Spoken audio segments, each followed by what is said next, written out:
கல்வித்துறையில் தனியாரை அனுமதிக்கும் மசோதா பார்லிமெண்டில் நிறைவேற்றப்பட்டதற்கு மகிழ்ச்சி தெரிவித்துள்ள பிரதமர் மோடி, இந்தியாவில் முதலீடு செய்வதற்கும் புதுமைகளை படைப்பதற்கும் கட்டமைப்பதற்கும் இதுவே மிகச்சரியான நேரம் என தெரிவித்துள்ளார். திமுக தீய சக்தி என்பதை எம்ஜிஆர், ஜெயலலிதா முன்னரே கூறிவிட்டனர். தீய சக்தி என்பது திமுகவின் அடையாளம் என அண்ணாமலை கூறினார். எந்தவொரு முருக பக்தரும் பூர்ணச்சந்திரன் போன்று விபரீத முடிவுகளை எடுக்க வேண்டாம் என அண்ணாமலை வலியுறுத்தியுள்ளார். நாம் அரசுக்கு ஜனநாயக முறையில் தண்டனை தருவோம். பூர்ணச்சந்திரன் குடும்பத்திற்கு இரங்கல் தெரிவித்துக் கொள்கிறேன் என்றார். கலைஞர் பல்கலைக்கழக மசோதாவுக்கு ஒப்புதல் அளிக்க கோரி ஜனாதிபதி திரௌபதி முர்முவுக்கு முதல்வர் ஸ்டாலின் கடிதம் எழுதியுள்ளார். இந்தியா ஒமன் இடையே ஒருங்கிணைந்த பொருளாதார கூட்டு ஒப்பந்தம் பிரதமர் மோடி முன்னிலையில் கையெழுத்தானது. இதன் மூலம் 98 வகையான பொருட்களை வரியின்றி ஓமன் நாட்டிற்கு ஏற்றுமதி செய்ய முடியும். 100 நாள் வேலைவாய்ப்பு திட்டத்தின் பெயர் மாற்றத்தை மட்டும் கைவிடக் கோரி பட்டும் படாமல் தொட்டும் தொடாமல் தனது ஸ்டைலில் அழுத்தம் கொடுத்திருக்கிறார் எதிர்க்கட்சித் தலைவர் பழனிசாமி என முதல்வர் ஸ்டாலின் விமர்சித்துள்ளார். 100 நாள் வேலை திட்ட விவகாரத்தில் எதிர்க்கட்சித் தலைவராக இல்லாமல் எதிரி கட்சி தலைவராக எடப்பாடி பழனிசாமி செயல்படுவதாக முதல்வர் ஸ்டாலின் கூறினார்.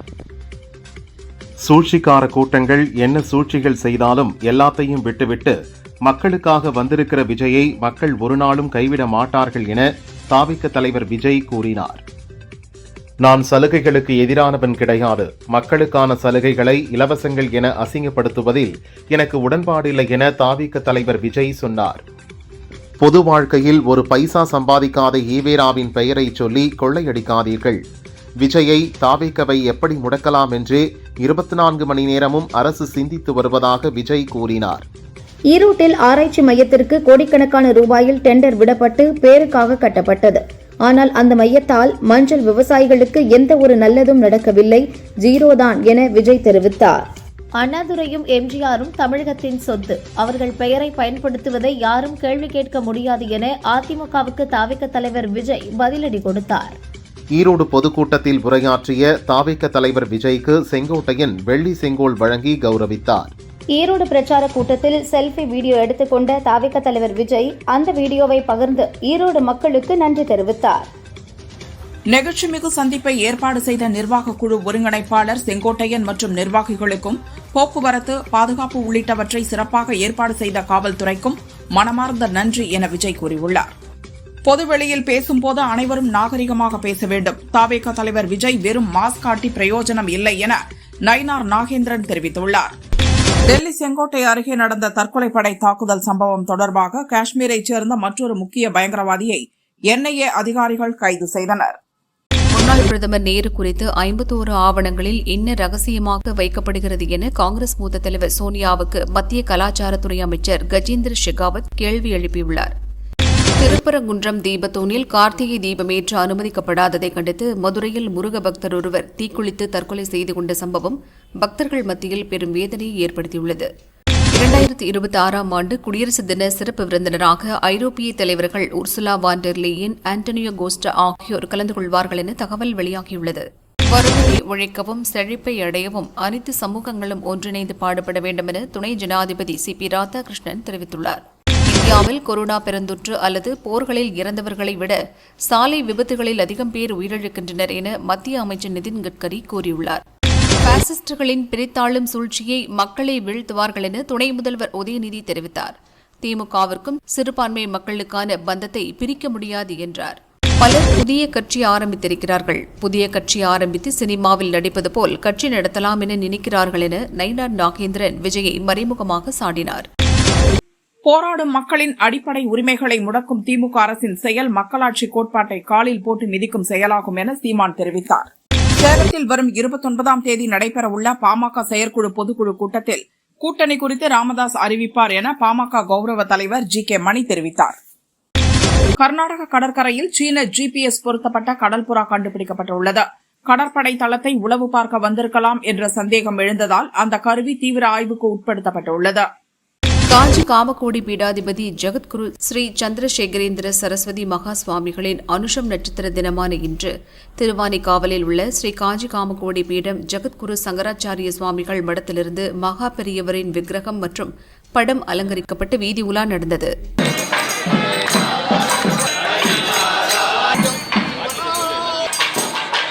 கவர்மெண்ட் நடத்துறீங்களா இல்ல கண்காட்சி நடத்துறீங்களா என்ற தவிக தலைவர் விஜயின் கருத்து குறித்து துணை முதல்வர் உதயநிதியிடம் செய்தியாளர்கள் கேட்டனர். விஜயிடம் இதுபோல் கேள்வி கேட்டுள்ளீர்களா? ஒருவாட்டி அவரை பேச விடுங்கள் என கூறிவிட்டு உதயநிதி சென்றார். புதிதாக கட்சி ஆரம்பித்தவர்கள் யாராக இருந்தாலும் திமுக தான் போட்டி என்று கூறுகின்றனர். அந்த அளவிற்கு மக்கள் மனதில் நிலைத்திருக்கும் இயக்கம் திமுக என ஈரோடு பிரச்சாரத்தில் விஜய் பேசியது குறித்த கேள்விக்கு செந்தில் பாலாஜி பதிலளித்தார். விஜய்க்கு வரும் கூட்டத்தால் திமுகவுக்கு எந்த தாக்கமும் இருக்காது. அவருக்காக வரும் கூட்டத்திற்கு தாகம்தான் ஏற்படும். எனவே போதுமான தண்ணீரை விஜய் ஏற்பாடு செய்தால் போதும் என அமைச்சர் சாமிநாதன் விமர்சித்தார்.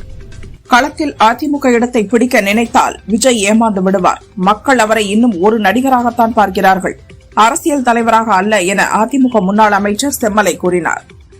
திருப்பூரில் குப்பை விவகாரத்திற்கு தீர்வு கோரி குமரன் சிலை முன் ஆர்ப்பாட்டம் நடத்த முயன்ற பாஜக முன்னாள் மாநில தலைவர் அண்ணாமலை மற்றும் 500க்கும் மேற்பட்ட பாஜகவினர் கைது செய்யப்பட்டனர். லேப்டாப் கொடுப்பதற்கு முன்பே அதில் உரிய வசதிகள் இல்லை என்று இபிஎஸ் குறை கூறி வருகிறார்.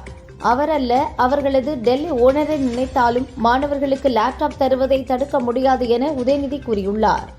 நீதிமன்ற தீர்ப்பு, மத்திய அரசின் திட்டங்கள், எதிர்க்கட்சிகளின் கோரிக்கை என அனைத்தையும் எதிர்க்கும் திமுக தலைவர் ஸ்டாலின் தமிழகத்தின் முன்னேற்றத்திற்கும் மக்களுக்கும் பச்சை துரோகம் செய்கிறார் என எதிர்க்கட்சி துணைத் தலைவர் உதயகுமார் குற்றம் சாட்டியுள்ளார். டெல்லியில் மத்திய நிதியமைச்சர் நிர்மலா சீதாராமனை அதிமுக முன்னாள் அமைச்சர்கள் SP வேலுமணி, CV சண்முகம் உள்ளிட்டோர் சந்தித்தனர். திருப்பரங்குன்றம் வழக்கில் தனி நீதிபதி உத்தரவை எதிர்த்த மேல்முறையீட்டு மனு மீதான தீர்ப்பை ஹைகோர்ட் மதுரை கிளை தேதி குறிப்பிடாமல் ஒத்திவைத்துள்ளது. எழுத்துப்பூர்வ வாதங்கள் இருந்தால் நீதிமன்றத்தில் தாக்கல் செய்யலாம் என்றும் நீதிபதிகள் கூறியுள்ளனர். லோக்சபாவில் எதிர்க்கட்சிகளின் கடும் அமளிக்கு மத்தியில் ஜிரேம்ஜி மசோதா நிறைவேற்றப்பட்டது. அதைத் தொடர்ந்து நாள் முழுவதும் அவை ஒத்திவைக்கப்பட்டது.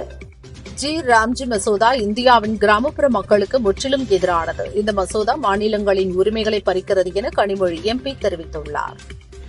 100 நாள் வேலை திட்டத்தின் பெயரை மாற்ற எதிர்ப்பு தெரிவித்து பார்லிமெண்ட் வளாகத்தில் இந்தியா கூட்டணி MPக்கள் பேரணியில் ஈடுபட்டனர்.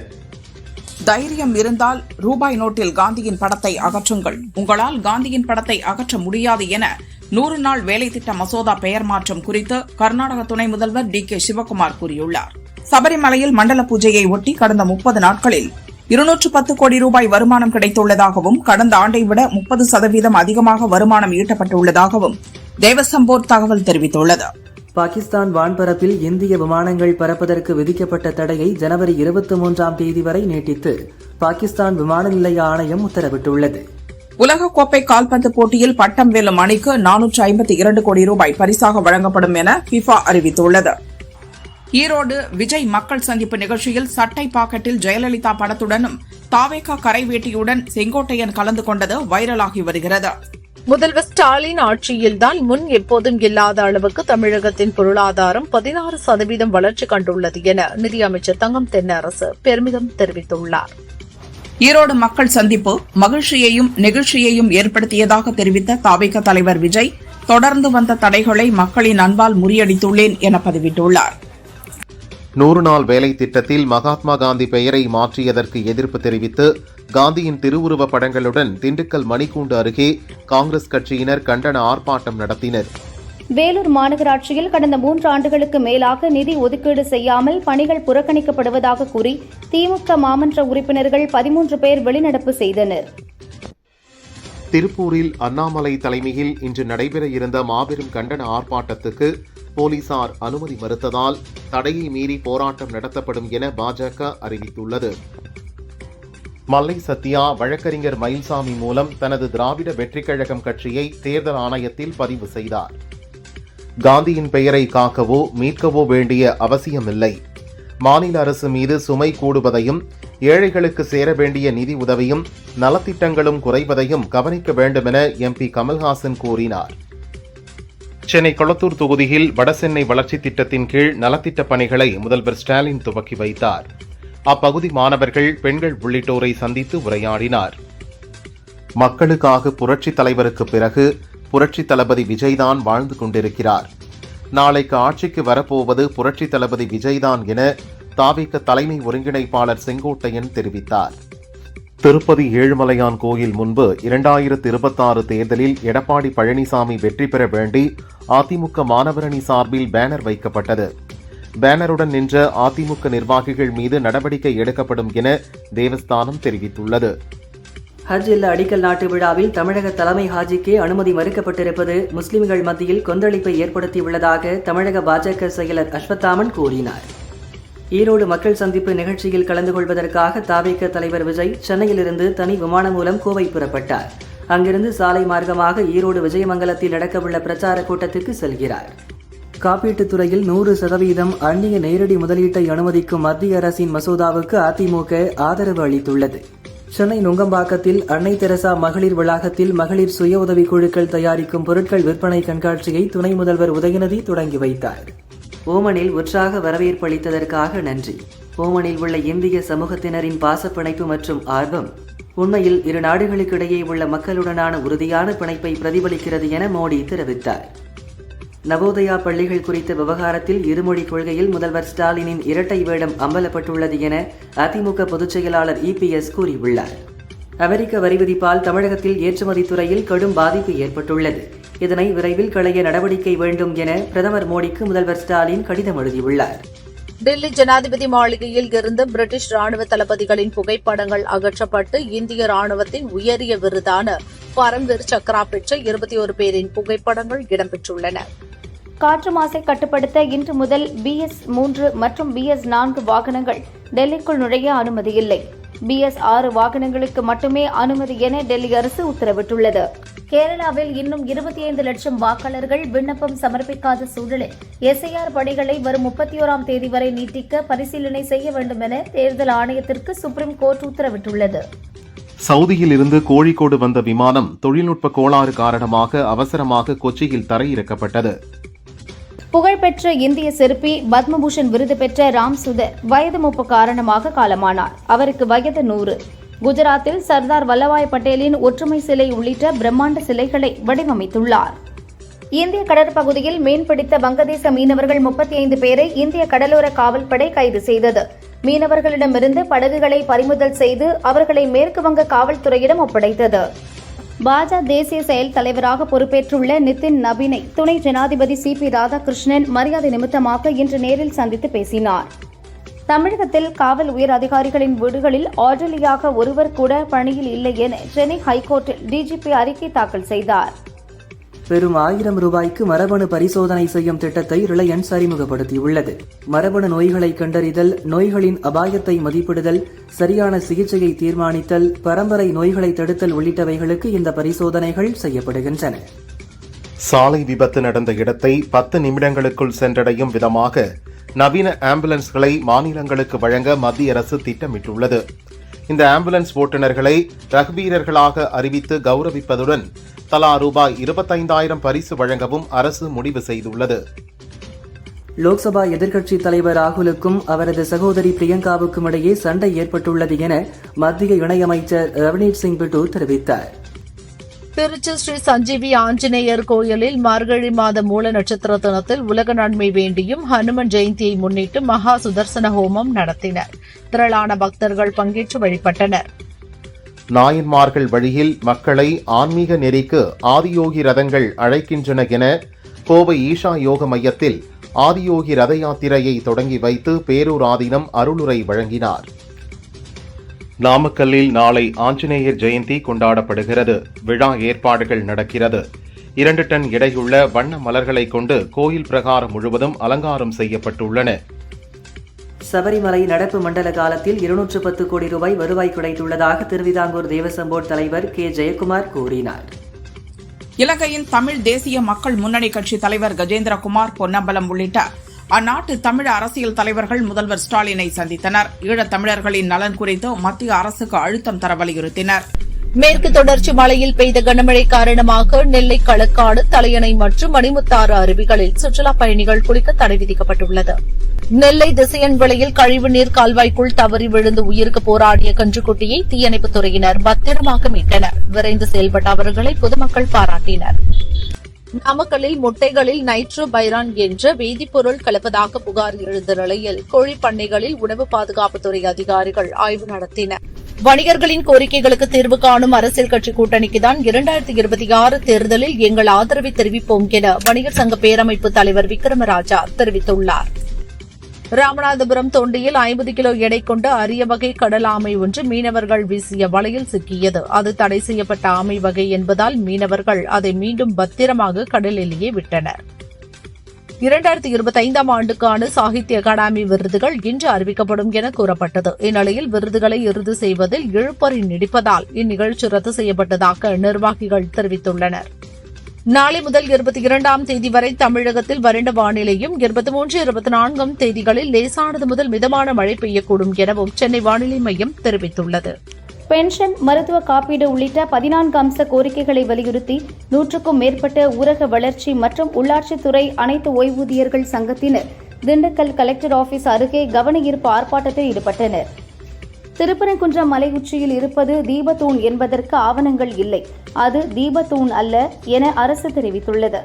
தீபம் ஏற்ற உத்தரவிட்ட இடத்தில் தீபம் ஏற்றியதற்கான எந்த விதமான ஆதாரமும் இல்லை என கூறியுள்ளது. தூத்துக்குடியில் பசுமை தாமிர உற்பத்தி ஆலை அமைக்க அனுமதி கோரிய மனுக்களை பரிசீலிக்க அரசுக்கு உத்தரவிட வேண்டும் என வேதாந்தா நிறுவனம் சென்னை ஹைகோர்ட்டில் முறையீடு செய்துள்ளது. கர்நாடகாவில் பொது இடங்களில் புறாக்களுக்கு உணவளிக்க தடை விதித்து மாநில அரசு உத்தரவிட்டுள்ளது. பொதுமக்களுக்கு இடையூறாக இருப்பதாலும் சுகாதார சீர்கேடு அச்சுறுத்தல் காரணமாகவும் தடை விதிக்கப்படுகிறது. மீறினால் தொற்று நோய்களை பரப்புதல் பிரிவின் கீழ் வழக்கு பதியப்படும் என அதிகாரிகள் எச்சரித்துள்ளனர். எஸ்ஐஆர் பணிகள் நிறைவடைந்த நிலையில் தமிழகத்தில் நாளை வரைவு வாக்காளர் பட்டியல் வெளியிடப்படுகிறது. சென்னை கொளத்தூரில் நடந்த விழா ஒன்றில் ஒரு ஆணின் வெற்றிக்கு பின்னால் ஒரு பெண் உள்ளார் என்பதற்கு எத்தனையோ உதாரணம் உள்ளது. என் வெற்றிக்கு பின்னாலும் என் மனைவி உள்ளார் என்று முதல்வர் ஸ்டாலின் கூறினார். ராமநாதபுரம் அருகே இருசக்கர வாகனங்கள் நேருக்கு நேர் மோதிக்கொண்ட விபத்தில் 2 இளைஞர்கள் சம்பவ இடத்திலேயே பரிதாபமாக பலியாகினர். ஒருவர் படுகாயங்களுடன் ஹாஸ்பிட்டலில் அட்மிட் செய்யப்பட்டுள்ளார். மாவட்டம் விஜயமங்கலம் அருகே தேர்தல் பிரச்சார கூட்டத்தில் கலந்து கொண்ட தாவேக தலைவர் விஜய் தான் பேசிக் கொண்டிருந்த போது கம்பத்தில் ஏறிய தொண்டரை பேச்சை நிறுத்திவிட்டு கண்டித்தார். தமிழகத்தில் நாளை எஸ்ஐஆர் பட்டியல் வெளியாக உள்ள நிலையில் பட்டியலில் பெயர் இல்லாதவர்கள் படிவம் 6 பெற்று பூர்த்தி செய்து விண்ணப்பிக்கலாம். ஜனவரி 18ஆம் தேதி வரை ஆட்சேபங்கள் இருந்தால் தெரிவிக்கலாம். அரியலூர் ஜெயங்கொண்டம் அருகே இலையூர் கிராமத்தில் உள்ள பழமையான சிவன் கோயிலின் மரகதலிங்கம் நேற்று நடந்த பிரதோஷ பூஜையை தொடர்ந்து திருடு போயுள்ளது. போலீசார் விசாரிக்கின்றனர். ஈரோடு விஜய் பிரச்சார கூட்டத்தில் பங்கேற்க தாவேக தொண்டர்கள் திரண்டுள்ளனர். முதல் வரிசையில் இடம் பிடிக்க முண்டியடிக்கும் தொண்டர்களை போலீசார் தடியடி நடத்தி கட்டுப்படுத்தினர். கிழக்கு திசை காற்றின் வேக மாறுபாடு காரணமாக தென் மாவட்டங்களில் இன்று மிதமான மழை பெய்ய வாய்ப்புள்ளதாக சென்னை வானிலை ஆய்வு மையம் தெரிவித்துள்ளது. ஈரோட்டில் தாவேக தலைவர் விஜய் இன்று பிரச்சாரம் மேற்கொள்ள உள்ள நிலையில் ஈரோடு வரைக்கும் வந்தீங்களே, கரூருக்கு போக மாட்டீங்களா என்பது உட்பட அவருக்கு பல்வேறு கேள்விகள் எழுப்பி நகர் முழுவதும் போஸ்டர் ஒட்டப்பட்டுள்ளது. தங்கத்தின் விலை 320 ரூபாய் உயர்ந்து சவரன் 99,520 ரூபாய்க்கு விற்கப்படுகிறது. கிராமுக்கு 40 ரூபாய் அதிகரித்து 12,440 ரூபாய்க்கு விற்பனையாகிறது. வெள்ளி விலை கிராமுக்கு 2 ரூபாய் உயர்ந்து 1 கிராம் 224 ரூபாய்க்கு விற்பனை செய்யப்படுகிறது. சென்னை விமான நிலையத்தில் நூதனமான முறையில் உடற்பயிற்சி கருவிக்குள் 4 கோடி ரூபாய் மதிப்பிலான தங்கத்தை கடத்தி வந்த மலேசிய நாட்டை சேர்ந்த 2 பேரை அதிகாரிகள் கைது செய்தனர். அவர்களிடம் இருந்து தங்கம் பறிமுதல் செய்யப்பட்டு விசாரணை நடக்கிறது. தைவானுக்கு $10 பில்லியன் மதிப்பிலான ஆயுத விற்பனை தொடர்பான அமெரிக்காவின் அறிவிப்பிற்கு சீனா கண்டனம் தெரிவித்துள்ளது. சீனாவை கட்டுப்படுத்த தைவானை பயன்படுத்தும் அமெரிக்காவின் முயற்சி வெற்றி பெறாது என்றும் தெரிவித்துள்ளது. மஸ்கட்டில் நடந்த வணிக மன்றத்தில் இந்தியா மற்றும் ஓமன் நாட்டை சேர்ந்த தொழில்துறை பிரதிநிதிகளுடன் பிரதமர் மோடி கலந்துரையாடினார்.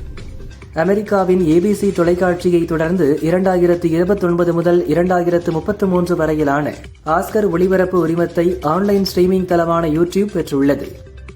உக்ரைன் அமைதி பேச்சு தோல்வியடைந்தால் உக்ரைனில் மேலும் கூடுதலான நிலப்பரப்பை ரஷ்யா கைப்பற்றும் என அதிபர் புட்டின் எச்சரித்தார். ராஜதந்திர முயற்சிகள் தடைபட்டால் ரஷ்ய ராணுவ பலத்தை நம்ப தயாராக உள்ளது என்றார். அமெரிக்காவின் பாதுகாப்பு படை வீரர்களுக்கு கிறிஸ்துமஸ் பரிசாக தலா 1,60,000 ரூபாய் வழங்கப்படும் என்று அதிபர் ட்ரம்ப் அறிவித்துள்ளார். பாகிஸ்தான் கிரிக்கெட் வாரியம் BCCI உடன் போட்டி போடும் நோக்கத்துடன் IPL தொடரின் 11வது சீசன் நடைபெறும் சமயத்தில் பாகிஸ்தான் சூப்பர் லீக் என்ற T20 தொடரை நடத்த திட்டமிட்டுள்ளது. நடிகர் கார்த்தியின் வா வாத்தியார் திரைப்படம் மீதான தடையை நீக்க மறுப்பு தெரிவித்து ஸ்டுடியோ கிரீன் நிறுவனம் தாக்கல் செய்த மனுவை சுப்ரீம் கோர்ட் தள்ளுபடி செய்துள்ளது. சென்னை ஹைகோர்ட் உத்தரவில் தலையிட விரும்பவில்லை என்றும் நீதிபதி சஞ்சய்குமார் அமர்வு தெரிவித்தது. தமிழ், ஹிந்தி படங்களில் நடித்துள்ள நடிகை ரகுல் பிரீத் சிங் கடந்த ஆண்டு தயாரிப்பாளரும் நடிகருமான ஜாக்கி பக்னானியை திருமணம் செய்தார். இவரின் 2 விதமான படங்களை பகிர்ந்த டாக்டர் ஒருவர் தன்னிடம் பிளாஸ்டிக் சர்ஜரி செய்து உருவ தோற்றத்தை மாற்றியதாக கூறியிருந்தார். இதற்கு பதிலளித்த ரகுல் பிரீத் சிங், நான் எந்த பிளாஸ்டிக் சர்ஜரியும் செய்யவில்லை, எடை குறைப்பு, உடற்பயிற்சி ஆகியவையே என் உருவ தோற்றத்திற்கு காரணம் என்றார். மலையாளத்தில் நடிகர் துல்கர் சல்மான் தயாரித்து நாயகனாக நடிக்கும் படம் ஐ எம் கேம். RDX படத்தை இயக்கிய நகாஷ் ஹிதாயத் இயக்குகிறார். இப்படத்தில் நாயகியாக கையடு லோகர் இணைந்துள்ளதாக அதிகாரப்பூர்வமாக அறிவித்துள்ளனர். மலையாளம், தமிழ், தெலுங்கு, ஹிந்தி, கன்னடம் என 5 மொழிகளில் இப்படம் வெளியாகிறது. சுதா கொங்கரா இயக்கத்தில் சிவகார்த்திகேயன், ரவி மோகன், அதர்வா, ஸ்ரீலீலா நடித்துள்ள பராசக்தி படம் ஜனவரி 14 ரிலீஸ் ஆகிறது. படம் பற்றி பேசிய சுதா கொங்கரா, 1960களில் நடந்த ஹிந்தி எதிர்ப்பு போராட்ட பின்னணியில் உருவான கதை. அண்ணன் தம்பிகளாக வரும் சிவகார்த்திகேயன், அதர்வா வெவ்வேறு கொள்கைகளை கொண்டவர்கள். சமூகத்தில் நடக்கும் விஷயங்கள் இவர்களை எப்படி பாதிக்கிறது என்பதுதான் இப்படம். அரசியல் இருந்தாலும் அண்ணன் தம்பி பிரச்சனையே இந்த படத்தில் முக்கியத்துவம் பெறுகிறது என்றார். அர்ஜுன் ஜான்யா இயக்கத்தில் கன்னட நடிகர்கள் சிவராஜ்குமார், உபேந்திரா நடித்துள்ள படம் 45. தமிழ், கன்னடம் உள்ளிட்ட 5 மொழிகளில் ஜனவரி 1 ரிலீஸ் ஆகிறது. ட்ரெய்லர் வெளியீட்டு விழாவில் பேசிய சிவராஜ்குமார், என் முதல் படம் போன்ற பயமும் பக்தியும் 129வது படமான இதிலும் எனக்கு இருந்தது. அர்ஜுன் ஜான்யா கதையை சொன்னபோது எப்படி இப்படி ஒரு கதையை உருவாக்கினார் என ஆச்சரியப்பட்டேன் என்றார். தற்போது மண்டாடி படத்தில் நாயகனாக நடித்து வரும் நடிகர் சூரி அடுத்ததாக இன்று, நேற்று, நாளை அயலான் படங்களை இயக்கிய ரவிக்குமார் இயக்கத்தில் புதிய படத்தில் நடிக்க உள்ளார். மார்ச்சில் படப்பிடிப்பு துவங்குகிறது.